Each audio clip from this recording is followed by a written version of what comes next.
Today, I'm going to show you how to set video as your wallpaper on your iPhone with iOS 17. It's a fun way to customize your device, so let's get started.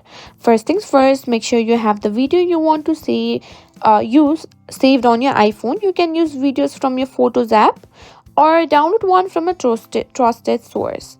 Now, let's open the Settings app and scroll down and tap on Wallpaper. Next, let's choose add new wallpaper. Here you'll see for various options like dynamic, stills, featured, live. To set a video, type on live photo. Find a live photo that you want to put. Now if your video is not already a live photo, you need to convert it first.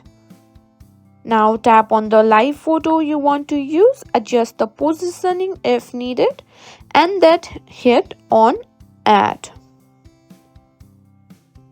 You'll get options to set it as your lock screen, home screen, or both. Remember, live wallpapers only animate when you press and hold the lock screen, so make sure you try that out. You'll see your video come to life. If you want to change your wallpaper again, just repeat these steps. You can get creative with different videos and customize your iPhone to match your style. And that's it. Now you know how to set a video as your wallpaper on iOS 17. If you found this video helpful, don't forget to like, share and subscribe to our channel.